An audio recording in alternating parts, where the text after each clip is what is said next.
Flip open the glossy WWF Royal Rumble 1993 program, and you're instantly dragged into the storm of January 24th at the Arco Arena in Sacramento, California, where 30 men will collide in the most unpredictable battle royal in wrestling history, a collision course where alliances crumble, giants clash, legends return, and the prize is destiny itself, a guaranteed WWF Championship match at WrestleMania 9.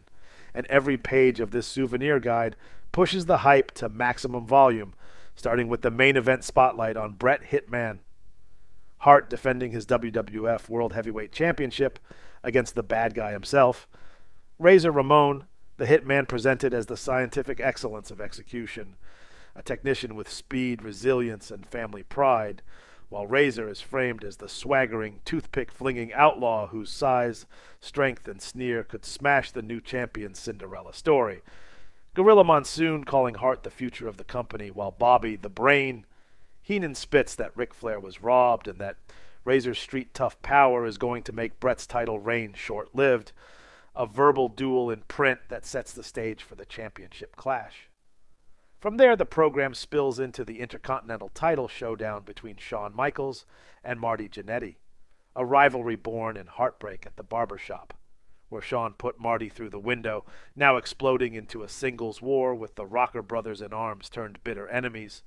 Shawn cast as the cocky, arrogant champion with Sherry Martel by his side, and Marty the scorned underdog looking for revenge, the write-up reminding fans that personal betrayal often makes for the bloodiest battles. Then comes the heavy-hitting undercard as Big Boss Man prepares to meet Bam Bam Bigelow in a battle of justice versus fire, the Lawman's Nightstick versus the Beast from the East's agility and brute strength, followed by Max Moon taking on Terry Taylor in a mid-card showcase of colorful gimmicks and veteran savvy, and the Steiner brothers, Rick and Scott, colliding with the Beverly brothers, a tag team clash that promises suplexes, brute power, and Michigan versus Minneapolis Pride.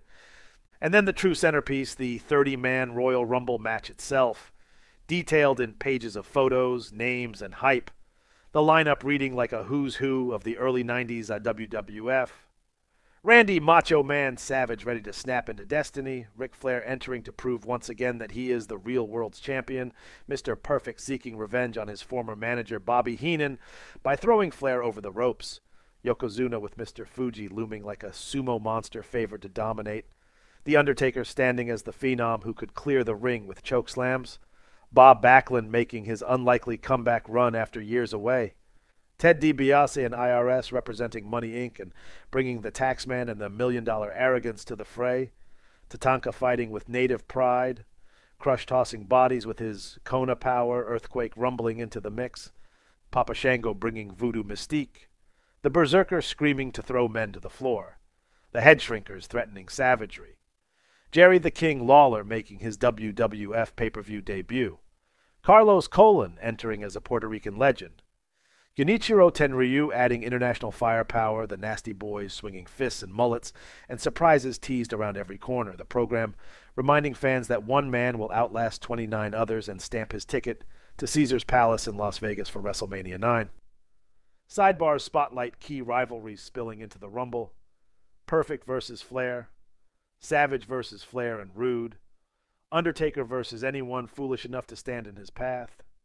And the question of whether Yokozuna's sheer size can even be toppled. Profiles and features line the midsection, a spotlight on the monstrous Yokozuna and his manager Mr. Fuji, hyping the unstoppable weight and sumo-trained strikes of a man who might bulldoze through 30 opponents. A look at Crush presented as the rising powerhouse fan, favorite ready to go toe-to-toe with giants. Tatanka highlighted as the undefeated Native American warrior, riding his winning streak into the Rumble. A feature on Money Inc. with Ted DiBiase and IRS boasting about their riches and plotting revenge against the Nasty Boys after Jimmy Hart's shocking betrayal. The program framing Hart as a weasel who double-crossed the champions and left them vulnerable. And a tag team showcase of the Steiner brothers hyped as the collegiate-turned-pro wrecking machines ready to suplex their way through the division. The program sprinkles in a look at Lance Cassidy, the rookie cowboy persona, giving fans a peek at WWF's newest hopeful, along with a celebratory blurb on Bret Hart as the face of IcoPro, plugging the supplement line with the tagline, "You've got to want it," across glossy full-page ads showing the hitman training with determination. Departments and debates enrich the content.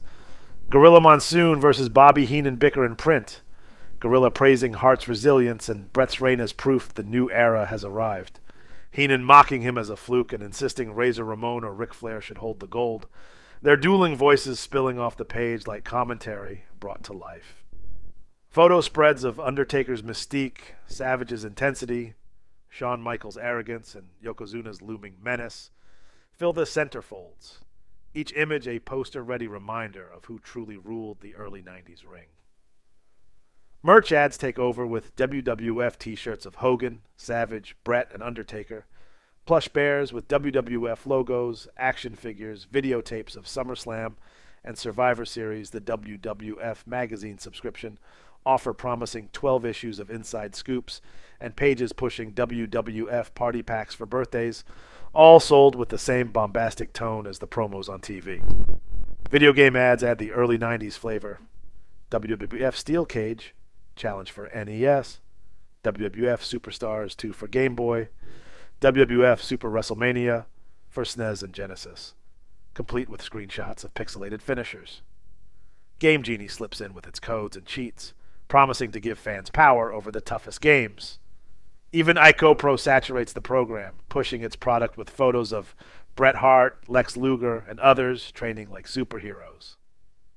The program closes with hype for WrestleMania 9, teasing Caesar's Palace, toga parties, and the biggest stage of them all, while hammering home that whoever wins the Rumble match will headline the showcase of the Immortals.